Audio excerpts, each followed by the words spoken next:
Perry Como remains the most successful singer in the history of television.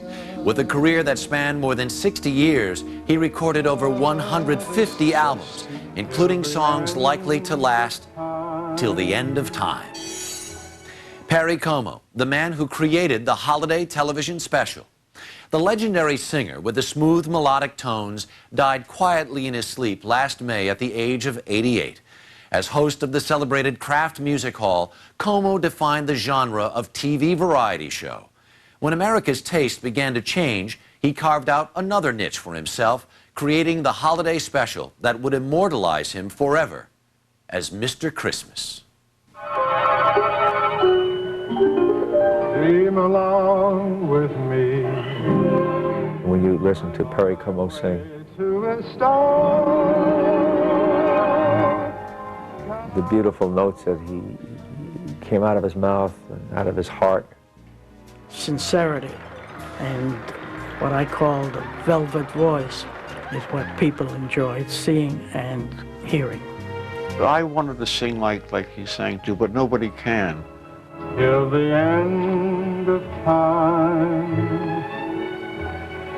long as stars are in the blue. He wasn't a star in the conventional sense. He was, every person's next-door neighbor with an enormous amount of talent.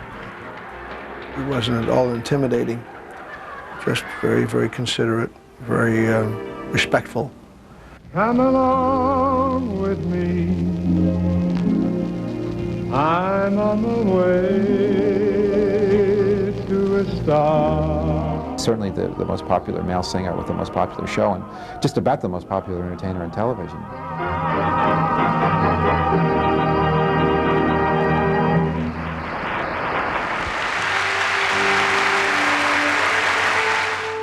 In December 1986, Perry Como hosted the last of his legendary annual Christmas specials. It was a bittersweet farewell for the television and singing icon. He'd come a long way from his humble beginnings as a singing barber in a coal mining town in rural Pennsylvania.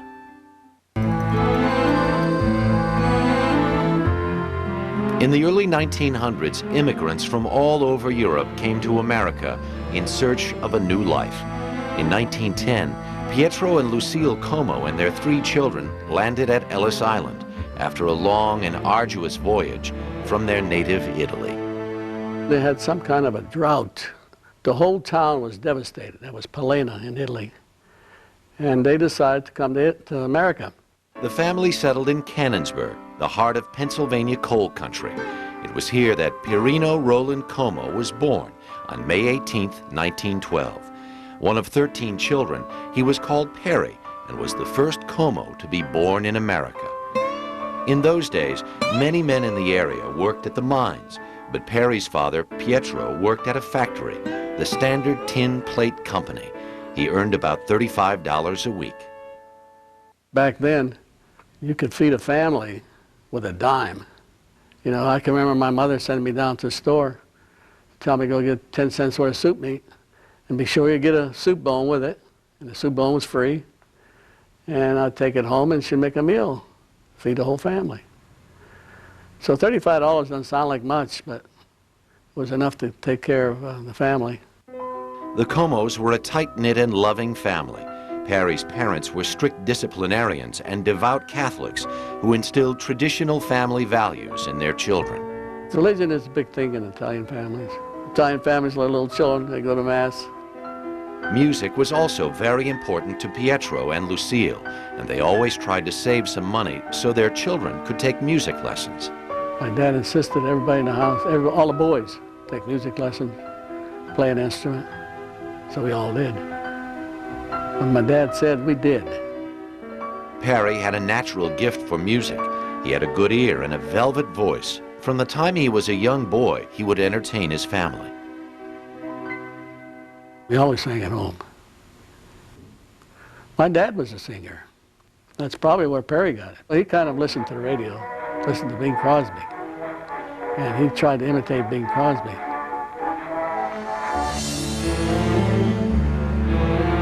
Perry's father was determined that none of his children would wind up working in the coal mines or the factories. He found jobs for them that would give them a chance for a better life. So when Perry turned 10, his father got him a job with a local barber. Perry learned the trade while doing chores around the shop. He worked before and after school and on weekends. He loved his barbershop days. He tells terrific stories. He would tell about, first of all, that he was a very good barber. And at that time, not only did they cut the hair, but they shaved, and they had the hot towels and the whole thing. Perry honed his barbering skills on his father and brothers. The good-looking, dark-haired young man was earning 50 cents a week. As Perry grew older, his job at the barber shop caused his schoolwork to suffer. Studying didn't really interest him. But what Perry did enjoy was singing. He would entertain customers with his fine baritone voice. His hero was the great tenor Enrico Caruso, who also sang while apprenticing in a barber shop. By the time Perry was 13, he had apprenticed long enough to become a full-fledged barber. At 14, he decided to go into business for himself. With his father's help, he opened his own shop. He hired barbers to work for him while he was in school. Business was good for his barber shop, which was next door to a Greek diner. Canonsburg had a lot of Greek immigrants, and so when they had weddings, that was when the tipping would be absolutely fabulous. And he said he could make up to $100 in just one evening. Perry continued to entertain his customers with his singing and often played at weddings and parties on the weekends. He became known locally as the Singing Barber. But when the Great Depression hit, Perry had to close down his fledgling barber shop and go to work for someone else. Not running his own shop left Perry with more free time to socialize. When he was 16, he set his sights on Roselle Beline, a 14-year-old girl from the nearby town of Meadowlands. Mom always said that she met Dad at a dance. She was looking in the window because she was not old enough to go in. Perry decided that the pretty Roselle was going to be his wife someday. He hitchhiked to her hometown, serenading and wooing her in between his busy schedule, barbering, singing, and finishing high school. Even after graduating, he did not feel he was making enough money to marry Roselle. He decided to wait a few years until his financial future was secure. When he was 21, a friend made a suggestion that would change Perry's life. His buddy knew a band leader in Cleveland named Freddie Carlone and thought that Perry should audition as a singer for the band. Perry reluctantly agreed to give it a shot. After the audition, Perry returned to Canonsburg without any fantasies or expectations. He settled back into his life as the Singing Barber. 2 weeks later, he got a telegram from Carlone offering him a job. Perry wasn't sure what to do. He felt comfortable and secure as a barber, but Roselle, and especially his father, encouraged him to take risks. They saw this as Perry's opportunity for a better life. He was saying that, oh, he made too much money, being a barber, to go and do this. And so his father said, no, you're going to do it, you're going to try it, and I'm going to force you to do it. So Dad was off with the Freddie Carlone band. But Perry was practical. He got his boss to promise that if he didn't make it as a singer, he could have his barber chair back. Perry Como soon discovered that he would not be needing that barber chair again. You are watching Perry Como on Biography. Perry Como was 21 years old. He took a huge gamble and left his steady, secure life as a small-town singing barber. He moved to Cleveland to sing with the Freddie Carlone band. In the 20s and 30s, it was a lot more possible to have bands everywhere. There were bands in every hotel. There were bands in every small town. In fact, every town of almost any size would have bands all over the place. As a vocalist with the Carlone band, Perry gained experience performing and developed poise and confidence on stage. He soon had his own style and had a loyal following in the area. With Perry earning $28 a week and his new career showing promise, he felt confident enough to marry Roselle. She moved to Cleveland to be with him. Life wasn't easy for the newlyweds. They spent much of their time on the road, but they were devoted to each other. She would talk about the first Thanksgiving that they had on the road, and she had never made turkey. Dad came home, and she was all excited because this is her first Thanksgiving for him. And she said she took one bite of it, and she was ready to throw it in the garbage. And Dad sat there, and he ate it, you know, and he was very good about it. After 3 years as a vocalist with Carlone's band, word of Perry's talent spread. In 1936, Ted Weems, a well-known big band leader, went to hear Perry sing. The Ted Weems band was really one of the great, defined the kind of genre that we now call hot dance music. He would have been in the top 10 of, major bands across the country, if not the top 5. Weems immediately offered Perry $100 a week to sing with his band. This was not only a big raise, but a huge opportunity to expand his audience. The bigger, more famous band introduced the young singer from Canonsburg to new fans coast to coast. I wonder who's kissing her now. Wonder who's teaching her how. Band came through by the name of Ted Weems, and there was this young singer in the band named Perry Como. And all the local musicians were saying, wow, this guy is really terrific. He sounds just like Bing. Of course, all the girls in the family immediately fell in love with him. And to hear him sing was a joy. Ted Weems' orchestra was on radio. In those days, most bands would come on radio around the country. And that's how people heard about Perry Como. Perry's fame was growing, but his family remained his priority. In 1940, Roselle and Perry had their first child, Ronnie. They bought a car and took their baby on the road with the band. I got the feeling they traveled months or years on end. They just kept on going around the country. Perry was raised in a tight-knit family with traditional values. He and Roselle worried that life on the road was not a good way to raise their child. They wanted to put down roots. World War II helped Perry make the decision to settle down. In 1942, when Ted Weems and other band members enlisted in the Merchant Marines, the band broke up. Perry said he would wait until he was drafted. The Comos decided to go back to Canonsburg, even though it would put an end to Perry's budding musical career. I had every intention in the world to, when I left Ted Weems, I figured I'm going back and get myself my little barber shop and forget it. Perry was never drafted, and during the war years, a new generation of crooners, led by Frank Sinatra, was coming into vogue. Every nightclub wanted a crooner to headline for them. Perry kept getting calls from band leaders, nightclub managers, and producers, all wanting to sign him. But he turned them all down. He didn't want to travel anymore. But then in 1943, he got one offer that was different from the rest. Perry got a call from somebody in New York, offered him a job. And at that time, he didn't know what to do. He talked it over Roselle and my mother and father, and he finally decided he was going to take it. The Columbia Broadcasting System, later known as CBS, made Perry an offer he couldn't refuse. They would pay him $100 a week to do his own daily 15-minute afternoon radio program.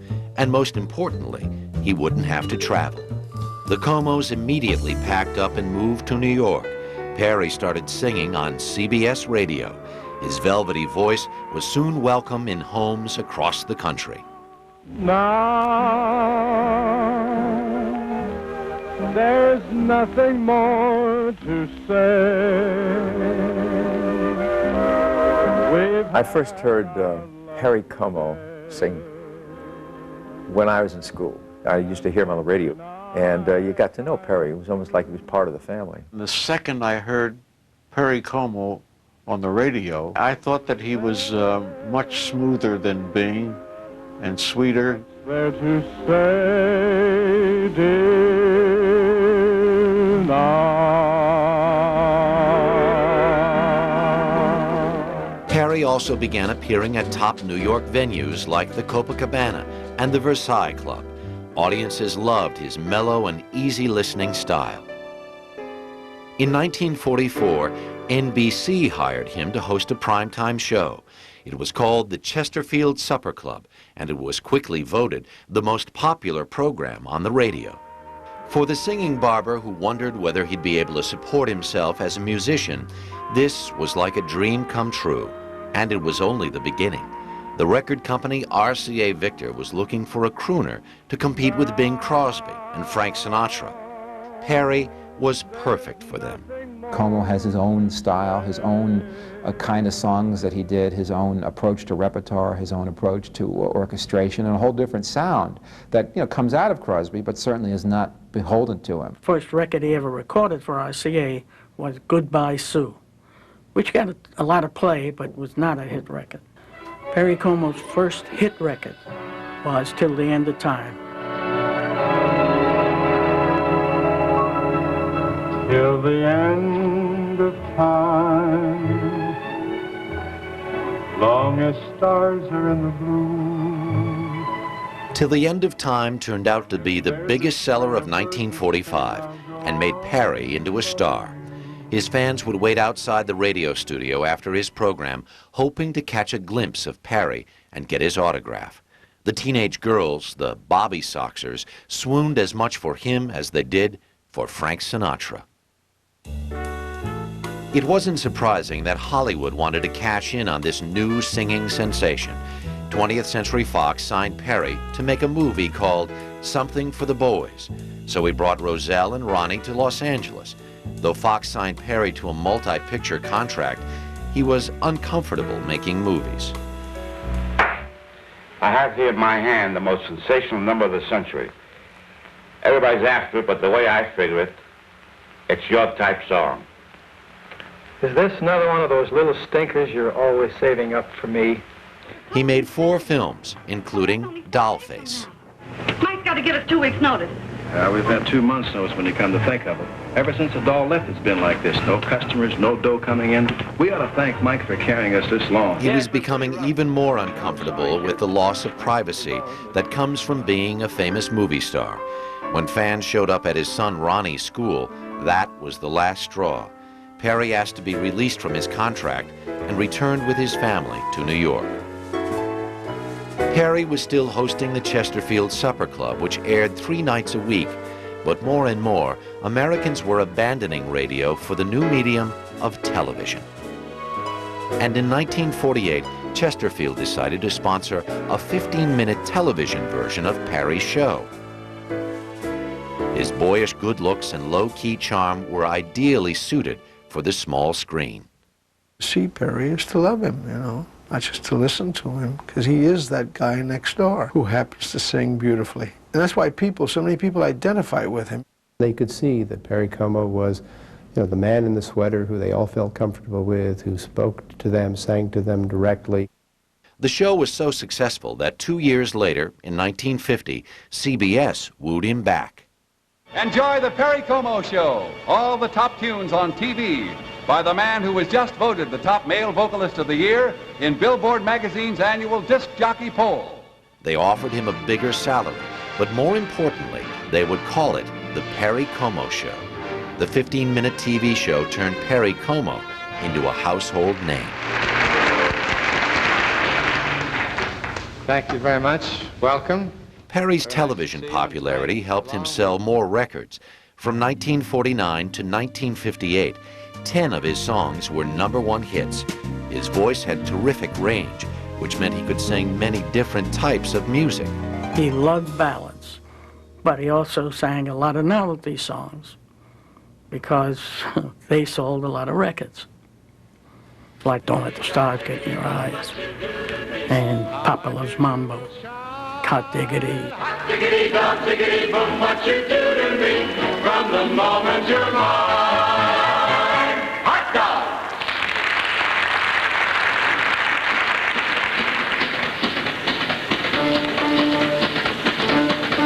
Find the wheel, and it goes round, round, round as it spins along with a happy sound.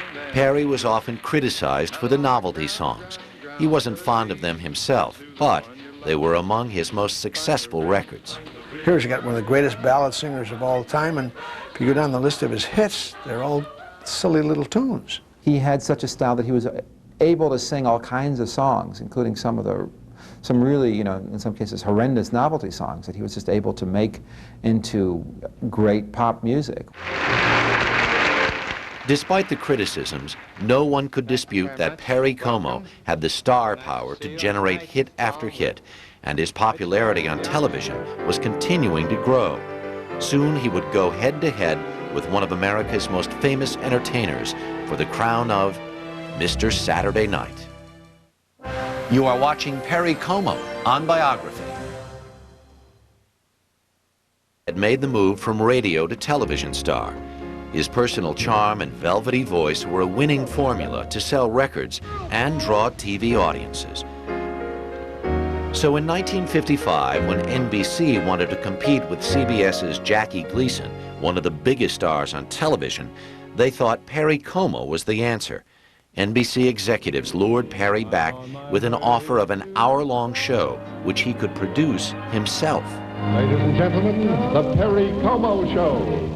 Come along with me.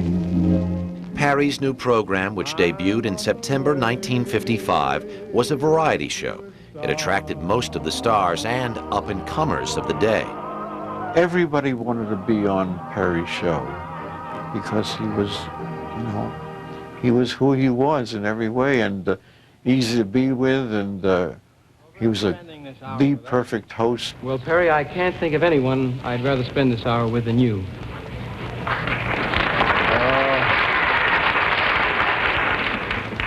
Come on, Eddie, you can think harder than that. I can't think of anybody who wasn't on that show. We had so many people, and they wanted to come on the show. I can't think of any singer or Bing and Frank. Working with Perry was a delight, and he was so easy, and it was wonderful. Perry and his guests weren't the only attraction.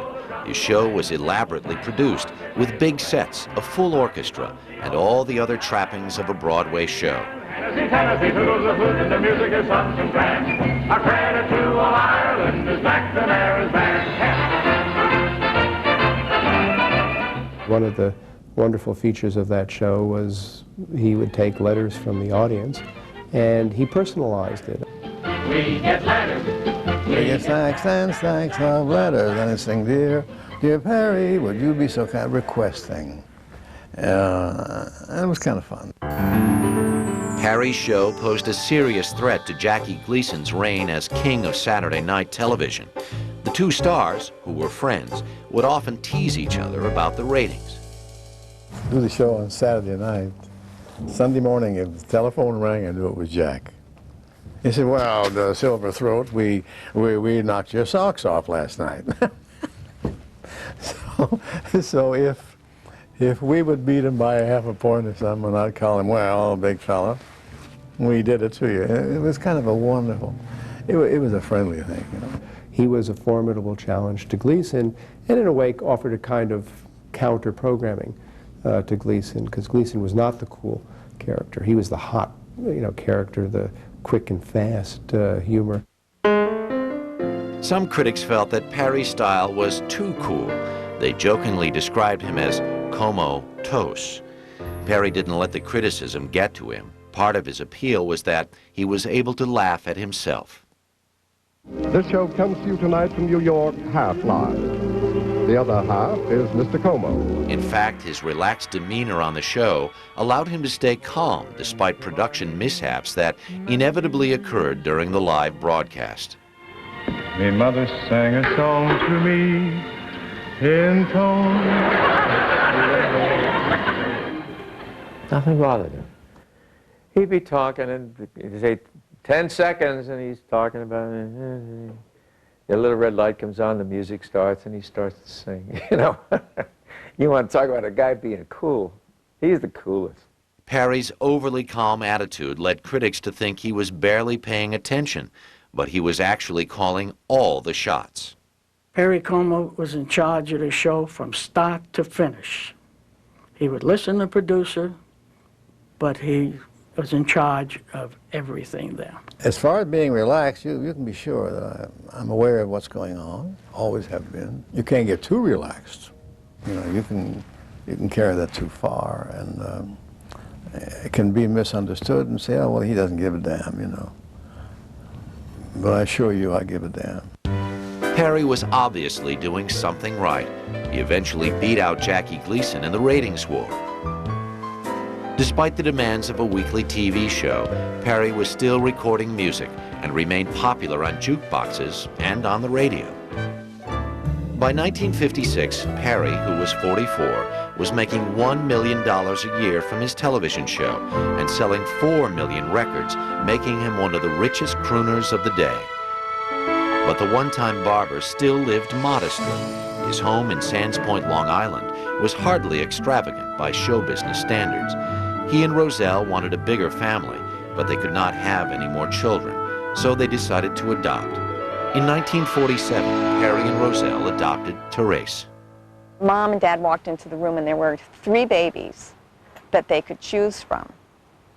And they said there was one baby that looked like Lena Horne, and they really wanted to take that baby home. But I think I smiled, and that was it. 3 years later, an adopted son, David, joined the family. Dave was adopted when he was 4, and he had been in foster homes. He had a different experience than I did. Perry and Roselle valued their privacy and kept their children insulated from show business.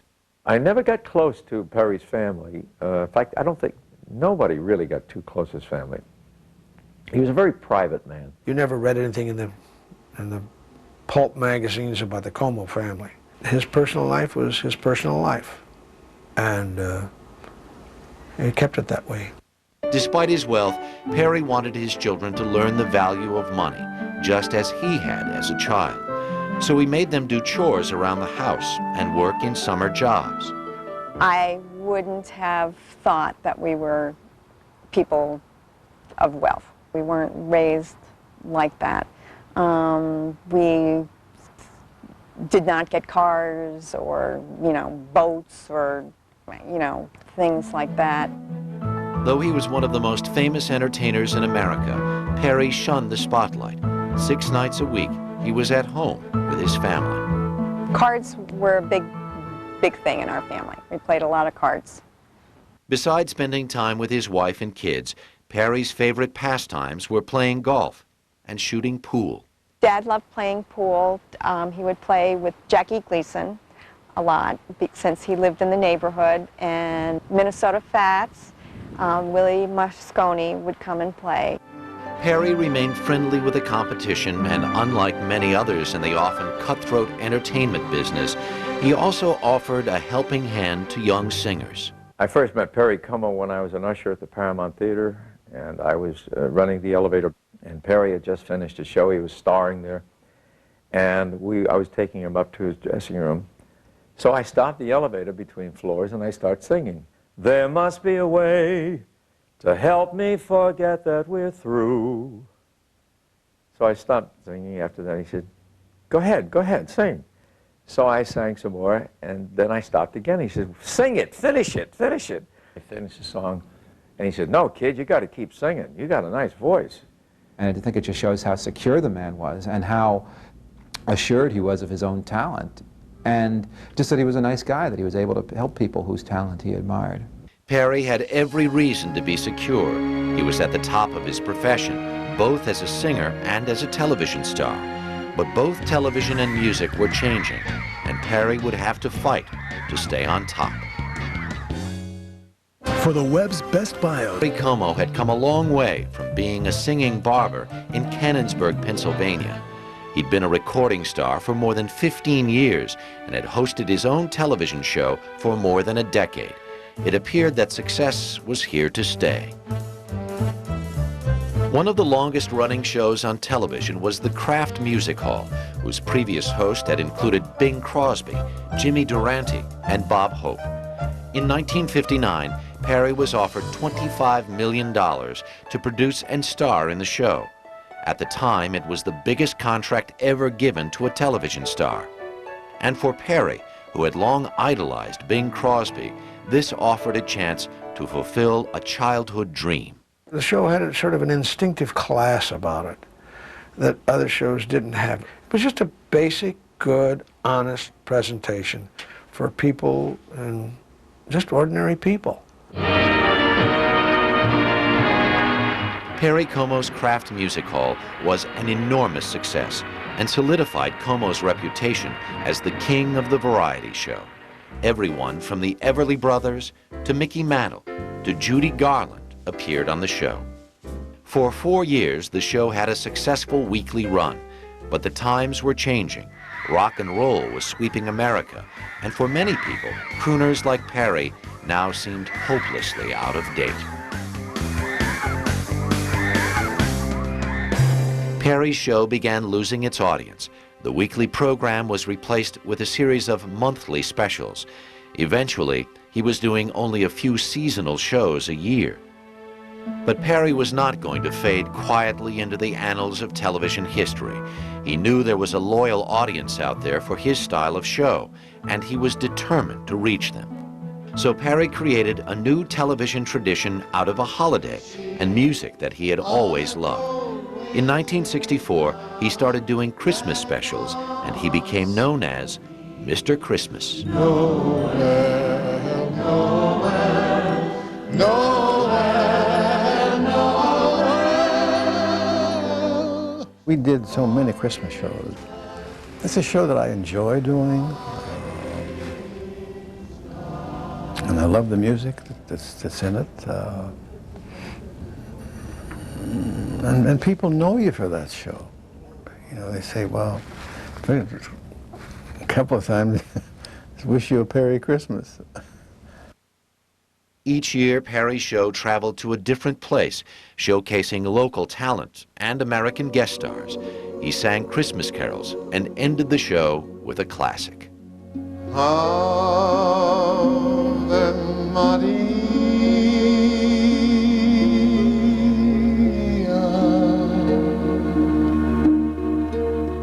I think my all-time piece of music is the Ave Maria because it's beautiful music. I enjoy singing it. And it's a time of the year for it. Who would not want to have the wholesomeness, the warmth, the assurity of Perry Como singing our favorite Christmas carols? It was a warm family evening with Perry Como. It wasn't only the small screen where Perry had to battle to win back his audience. He hadn't had a song hit the top 10 of the Billboard charts since 1958. In 1970, he decided to accept an offer to do a show in Las Vegas. This was the first time he would perform in concert since the 1940s. After all those years in television, doing a live show gave Perry stage fright. That's the only time I ever saw him really frightened. He was apprehensive, like a little kid going on a stage the first time, because here was television audiences are one thing, but in a nightclub, that's a different challenge. And after about a couple of nights, he got into it, and he had a ball. Soon after that appearance, Perry had his first top 10 song in more than a decade. It's Impossible. For to live without your love is just impossible. Impossible.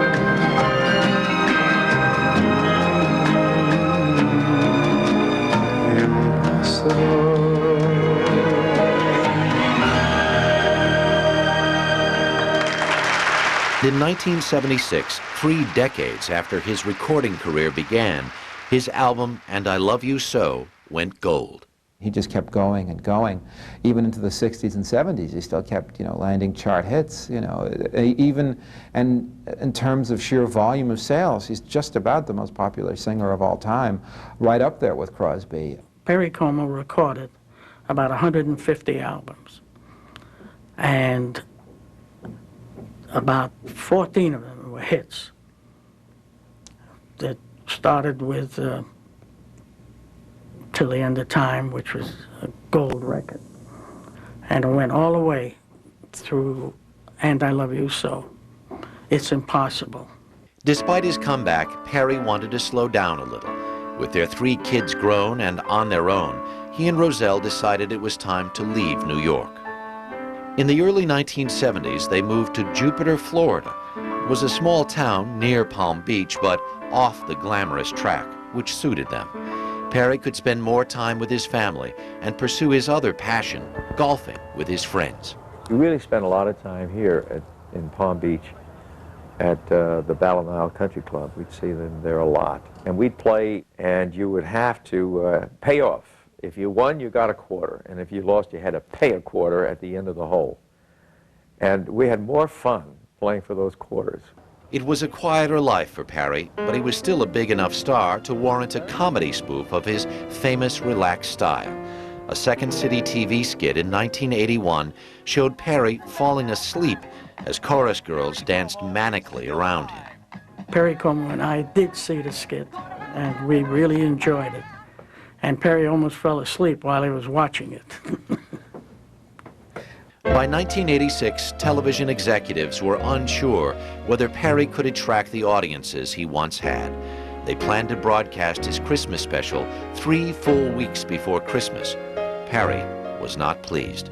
And I said, look, people that watch this show Saturday night at 10 o'clock, 3 weeks before, it's too late. Get me a better time and get me closer to Christmas, you know. So I said, why don't you call me? And they didn't call, which is okay.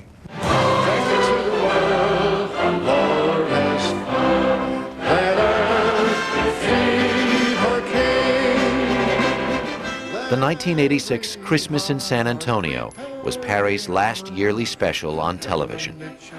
But he wasn't ready to quit, even though he was now 75. Instead, Perry continued the holiday tradition he started by going on the road every December with a 3-week Christmas concert tour.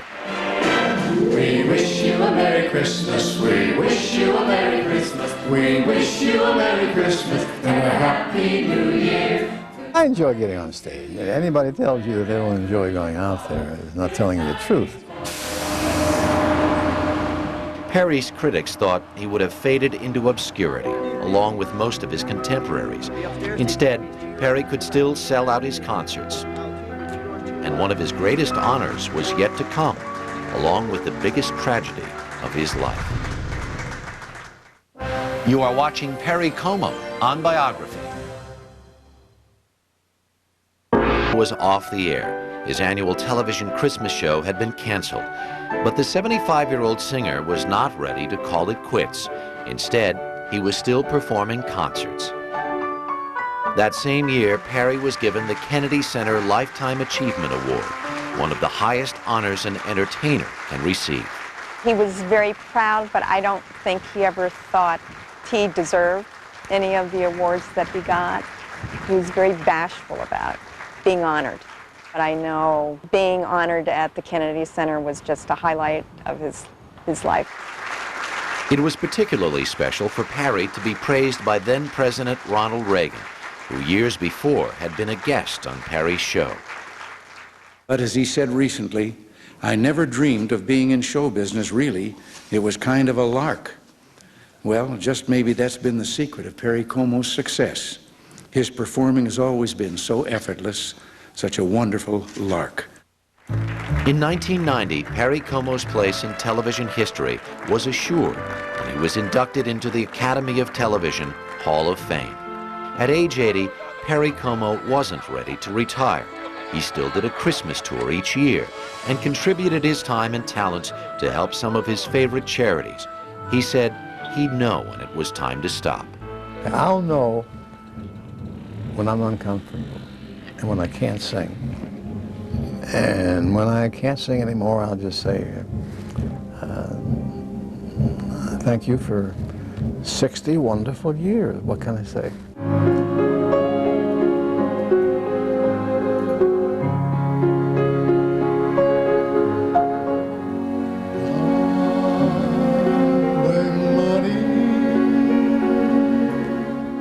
In 1994, more than 6 decades after he first went on the road with the Freddie Carlone Band, Perry decided the traveling was finally becoming too much for him. Dad did a show in Ireland, and I think that was, he had realized that he had come to the point where he physically could not do it anymore. He got very sick when he was doing that show. He said to me, Mick, show me an 85-year-old singer that is still doing concerts. I couldn't argue with him. Perry looked forward to just spending time with his wife. In July 1998, he and Roselle celebrated their 65th wedding anniversary. It was a quiet celebration with close family. Suddenly, 2 weeks later, his beloved Roselle died of a heart attack. Perry was devastated. I think he still finds it very hard that Mom has passed away. Just the feeling in the house is not the same because she was the house. So it's a very different feeling for him. He misses her, but the rest of the family keeps him topping, especially the babies. Before her death, Roselle had helped the citizens of Perry's hometown of Canonsburg, Pennsylvania, create a tribute to him. In 1999, the town unveiled a larger-than-life statue of Perry Como. Perry was too sick to attend, but many of his friends and his ever-growing family were there. People just were wonderfully appreciative of their favorite son. And the band was playing. It was wonderful. It's like almost like the Music Man kind of thing, I thought. Perry Como had come a long way from his days in Canonsburg. His charm, his popular television show, and most of all, his silver voice have made the former singing barber one of America's most beloved entertainers. I'm on my way to the stars. Perry Como is probably the history of television most successful singer, and he helped define a very important aspect of American television. The fact that Perry was having a good time doing it made him even more lovable from the eyes of, millions of people. Some of the higher minded people that discuss the history of pop music, they tend to dismiss Como too much, I think, because he did so many of those kind of inane songs, which I think he does wonderfully. And he certainly deserves to be taken a lot more seriously than he has been. Find the ring, and turn it round. He had a different kind of charisma than Sinatra and Bing. He was the nicest guy in the world. You couldn't be better than him. To know Perry Como and to have sung with him will always be one of the gifts that God has given me. I think I've gotten everything that you can possibly get out of someone who cuts hair and sings a song. What's there to say, dear, now?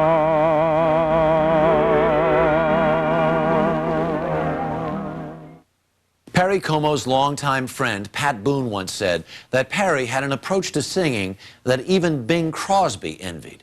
He could make the hardest song sound so easy. If the memory of the man they called Mr. Christmas has you longing for the joyous sounds of the holidays, then stay tuned as A&E presents the Boston Pops in a special concert, Holiday at Pops, coming up next. For A&E, I'm Harry Smith. Thanks for watching.